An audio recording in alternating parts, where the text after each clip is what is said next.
As most business owners only exit a business once in their lifetime, it is important to have the right team on your side to prepare for this transition. Hello, my name is Dana Stetson. I'm your business broker. Exit planning is a structured process a business owner uses to prepare for transferring ownership through a sale, merger, succession, or closure, while maximizing enterprise value and minimizing tax and operational disruption. To discuss how to avoid potential pitfalls and maximize the best possible exit outcome, I've invited Andrea Williamson to discuss her experiences as a certified exit planner and financial advisor. Andrea, please briefly introduce yourself and your firm. Hi, Dana. Thanks so much for having me. Andrea Williamson, a financial advisor with Edward Jones. I work with individuals on financial planning, investment management, and life and disability insurance. I also work with companies on their 401k or retirement plans, and I help business owners with their exit planning strategies. Well, that sounds very comprehensive. Who are the key team members and what are their roles you use to assist an owner with an impending exit? The team around a business owner is really important. They really want to have great advice at the table. I would say those members are a lawyer, a tax accountant. They want to have a banker. They want to have a financial advisor, and then a business broker or someone that can help them with business valuation. That makes a lot of sense. What are the primary considerations when planning an exit strategy? I would actually start backwards from that standpoint. I would think about when someone's considering an exit, what is next? What comes next in their full life? What do they want to do from here? They've probably been so focused on their business that they haven't really put as much time into really thinking about life beyond. But I think in order to have a successful exit, you have to start with what comes next. And then I would say you want to have that team in place around you, that you're getting the best advice, and you're really taking that holistic approach to working towards that exit. So what are some of the key components of a successful exit plan? Yeah, I think I'll start from the beginning and then the end. It starts with a really good team because you have to have people around you that know your business, that understand your objectives, that can give you great advice and set you up for a successful exit. That's your CPA that can help you make sure you get the best tax advantaged price for your business.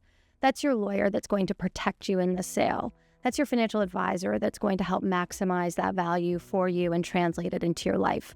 Going on the other side, you really want to be driven by what is it that you're going towards next? What is that value you're trying to achieve from your business and working towards that value? And if you have a gap, you want to be having plans in place to close that gap and build value in your business. So are you referring to a wealth gap and how does that factor into your guidance? I am. The wealth gap is basically understanding what is the value that you want to achieve from your business and what is your business worth today. That is your wealth gap. That's what needs to be closed. Interesting. That's a real challenge for a lot of my sellers because oftentimes they don't have a lot of time by the time I meet with them to really try to shrink that gap down. So this is where speaking with someone like yourself in advance, they can be thinking about it and building their business around at least even determining what the wealth gap is. So how far in advance should a business owner start to prepare?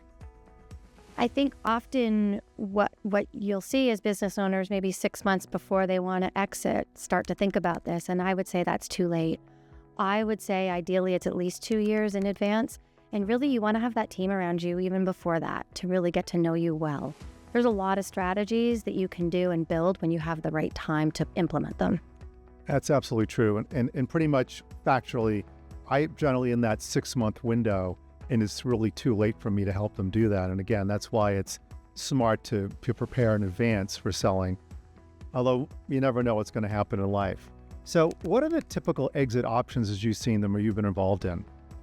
Yeah, I would break them down into different buckets. So I would look at an internal exit or an internal transfer, and that could be a sale to family members or a key person in your business or a business partner, and contrast that to an external transaction, which would be a third-party sale. And then, of course, there's always the liquidation exit, but we want to focus on the transfers of live businesses. Absolutely. So how do you handle situations where there was no prior planning and the owner is facing an unexpected situation like health, say, forcing a quick sale of the business? What can you do then to help them out, if anything? This is really what we want to plan around and to avoid. And we call these the 5 Ds. So death, disability, divorce, disagreement, usually with a business partner, and disaster. Planning ahead so that if you face one of these 5 Ds, you're prepared is extremely important so that you have infrastructure in place and you can really still achieve a successful exit. And I do see the health situation come up, unfortunately, fairly frequently. A recent transaction I'm working on with an ice cream company, actually, and the wife calls me up and she says her husband had this health scare, and now they feel like we really need to start thinking about selling the business because, if his health deteriorates any further, it'll really make it very, very hard. And I don't know exactly what their financial planning was, which early stages and conversations around that, but it's really not the ideal situation because they're in a rush. And also, I don't really like to represent businesses. I do it, of course, where they're in a tight time frame, because I usually need 6 or 12 months to properly sell a business. They can sell quicker, but if I have that length of time, we can find the best buyer at the best price. But if it's under 6 months, we almost need to take the first offer, and that's going to dramatically reduce the value, although they may not have a choice from a timing perspective. So, Andrea, any final thoughts on exit planning and how business owners should prepare for a future exit from their business? I would say start earlier than you think you need to. Build a great team around you and do what you can to really maximize that value and leave your options open. Well, Andrea, thank you so much for your insight. I learned a lot as well speaking with you today. And again, my name is Dana Stetson, and I'm your business broker.